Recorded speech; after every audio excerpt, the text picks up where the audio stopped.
Bienvenidos a un viaje sin igual, a través de la mitología griega, donde los dioses, héroes y criaturas del inframundo cobran vida en una narrativa tan intensa y apasionante que te mantendrá pegado a la pantalla durante cada minuto.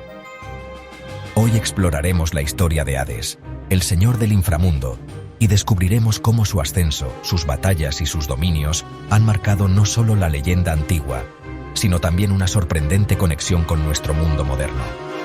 Esta es la historia de un dios temido y respetado, cuya lucha por el poder se entrelaza con épicas guerras, amores trágicos y castigos eternos. Prepárate para sumergirte en un relato lleno de intriga, drama y sí, hasta un toque de humor moderno que nos muestra que a veces, hasta los dioses antiguos tienen algo que decir sobre la seguridad digital en la era actual. De todos los dioses de la antigua Grecia, pocos inspiraban tanto temor como Hades, el hermano de Zeus y Poseidón. Su nombre era sinónimo de misterio y fatalidad, pues gobernaba el inframundo, un reino apartado y sombrío donde las almas de los muertos encontraban su destino. Desde los héroes más legendarios hasta los reyes más tiránicos, ninguno podía evadir el juicio implacable de Hades. Imaginen por un instante un lugar donde la justicia divina se aplica sin compasión, donde cada acción en vida es evaluada meticulosamente para determinar el destino eterno de cada alma.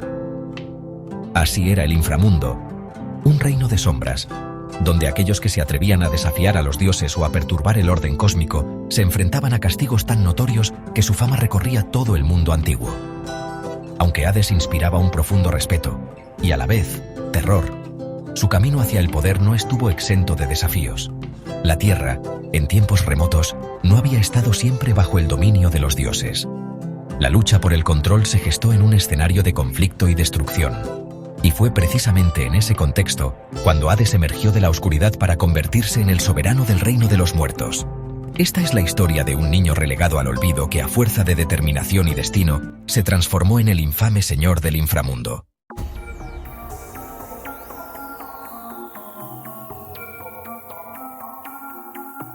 Hace mucho, en una era en la que el mundo estaba aún en formación, los titanes hijos de la tierra y del cielo gobernaban con mano férrea.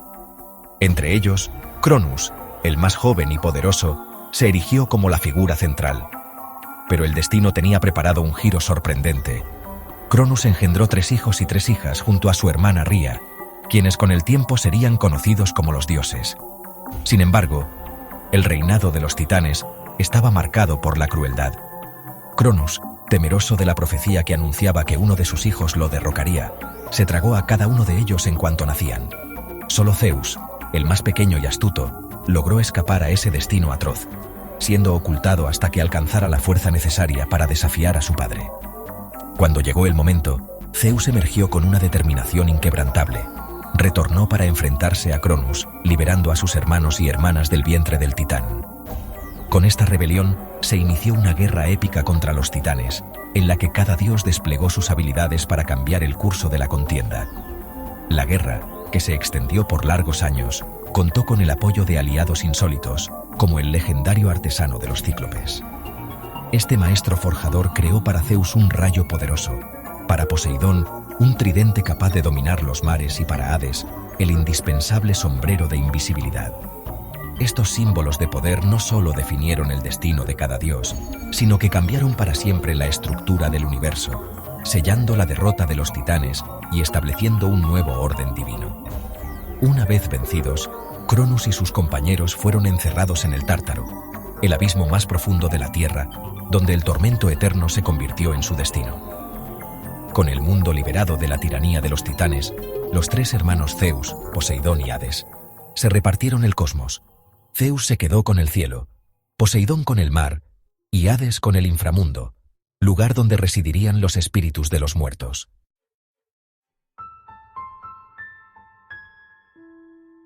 Hades, el mayor de sus hermanos, se consagró como el implacable gobernante del reino de los muertos.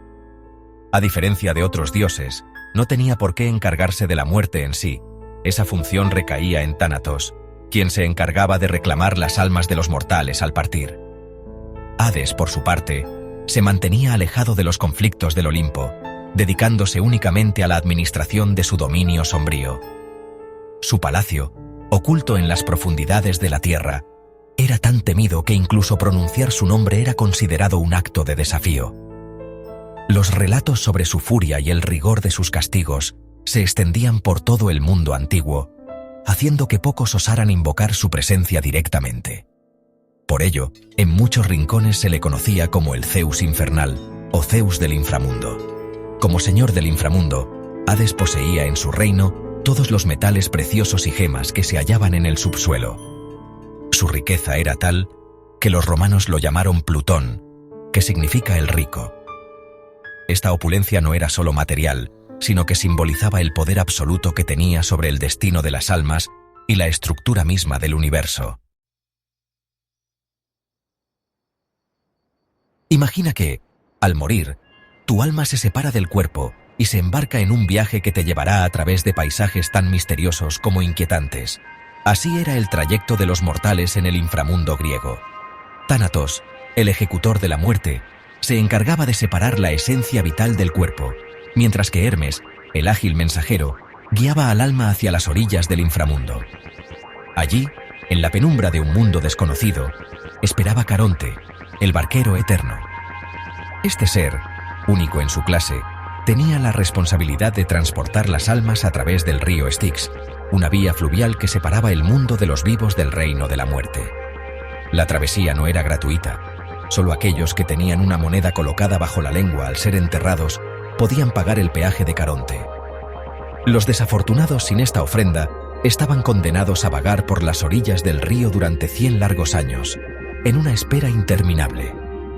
Tras cruzar el río, las almas se encontraban con la imponente roca blanca, y más adelante, con las gigantescas puertas del inframundo, custodiadas por Cerberos, el feroz perro de 3 cabezas. Este guardián, encargado de evitar la fuga de intrusos, representaba la última barrera entre el mundo de los vivos y el reino de la muerte. Una vez superado este obstáculo, los condenados eran conducidos ante la corte del inframundo, donde 3 jueces evaluaban cada acción cometida en vida. Allí, el destino de cada alma era sellado. Algunas eran encaminadas hacia un reposo sereno, mientras que otras se enfrentaban a castigos de inenarrable sufrimiento. Cada juicio era un reflejo del equilibrio moral del universo, en el que ni la virtud ni el vicio quedaban sin respuesta. El inframundo se dividía en 3 caminos distintos, cada uno reservado para un tipo específico de alma. El primero llevaba a los campos de Asfodel, un lugar de reposo para aquellas almas que, aunque no lograron hazañas notables en vida, tampoco habían cometido grandes atrocidades. Aquí, en un ambiente de melancólica tranquilidad, las almas descansaban hasta que, tras 1000 años, bebían del río Leti, borrando sus recuerdos y dando inicio a un nuevo ciclo de reencarnación. El segundo camino conducía a Elysium, un paraíso destinado a los héroes, semidioses y mortales de corazón noble. En este Edén eterno, los afortunados podían disfrutar de placeres sin fin, fiestas, banquetes, cacerías y una vida llena de dicha y armonía. Incluso se les ofrecía la opción de regresar a la tierra, aunque la mayoría optaba por permanecer en ese remanso de felicidad, lejos de las penurias y dolores de la existencia mortal. Y más allá de Elysium, se encontraba la isla de los bienaventurados, reservada exclusivamente para los héroes más grandes, como Helena de Troya, Aquiles y Ulises, quienes disfrutaban de una eternidad de gloria. El tercer camino, el más oscuro y temido, llevaba al Tártaro. Este era el abismo reservado para los peores criminales y para aquellos que habían osado desafiar a los dioses. En el Tártaro, los castigos eran inimaginables y la tortura perpetua. Cronus y otros titanes compartían su condena en este lugar, siendo testigos eternos del tormento que aguardaba a nuevas almas condenadas. Aquí, Hades tomaba un rol activo, diseñando y supervisando castigos personalizados según los pecados cometidos en vida. Entre estos castigos, destacan algunos de los más notorios. Por ejemplo, Sísifo, famoso por engañar a la muerte en múltiples ocasiones, fue condenado a empujar una enorme roca por una colina interminable, solo para ver cómo ésta resbalaba y caía, obligándolo a comenzar de nuevo sin fin. Tántalus, que había osado desafiar a los dioses cometiendo actos imperdonables, se encontraba siempre sediento y hambriento, con la fruta y el agua a su alcance pero siempre inalcanzables, en una tortura de deseos insatisfechos. Ixión, el primer asesino de un miembro de su propia familia, fue condenado a girar eternamente sobre una rueda de fuego, una metáfora de su pecado incesante. Cada castigo era una lección sobre la justicia divina y el equilibrio moral del universo, en el que ningún crimen quedaba sin respuesta.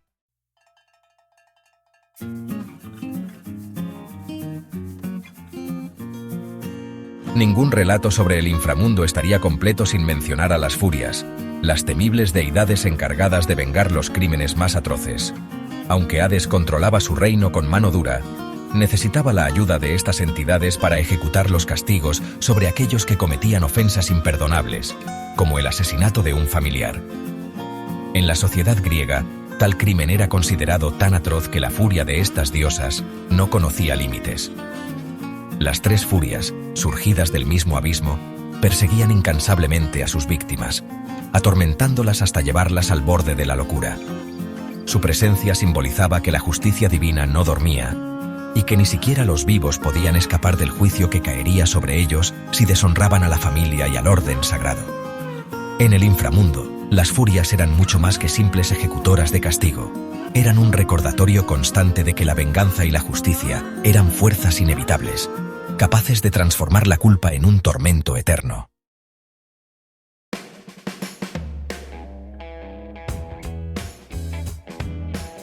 No todo en el inframundo era un relato de castigos y sufrimiento físico.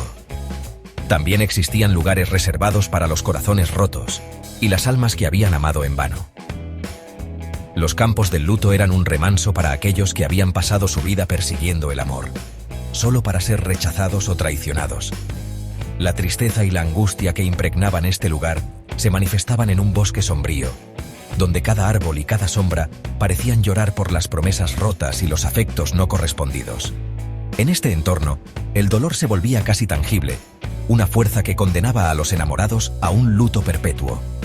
En la mitología romana, este lugar cobraba vida a través de la trágica historia de la reina Dido de Cartago, quien se entregó por completo al amor del héroe Eneas, solo para ver cómo su destino se desvanecía en la traición y la desesperación.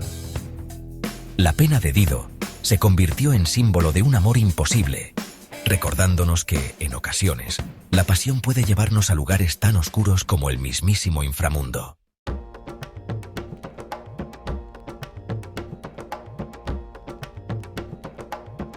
En un rincón apartado y místico del inframundo se encontraba la Tierra de los Sueños, una isla reservada exclusivamente para los dioses del Olimpo.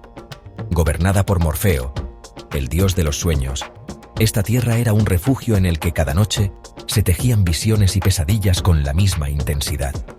Morfeo, junto a sus hermanos, tenía el poder de controlar el destino de los sueños tanto de mortales como de divinidades. Imagina un lugar donde, en el silencio de la noche, se deciden los anhelos más profundos y se manifiestan los miedos ocultos, donde cada sueño puede ser tan reconfortante como perturbador. La cueva de Morfeo, repleta de semillas de amapola de las cuales deriva el nombre del analgésico morfina, era el taller donde se forjaban estas visiones oníricas. Cada sueño, ya fuera de esperanza o de angustia, tenía la capacidad de inspirar a aquellos que despertaban, impulsándolos a actuar o a reflexionar sobre sus vidas. Así, en la Tierra de los Sueños, la frontera entre la realidad y la imaginación se desdibujaba, recordándonos que nuestros propios anhelos y temores son parte del tejido del destino.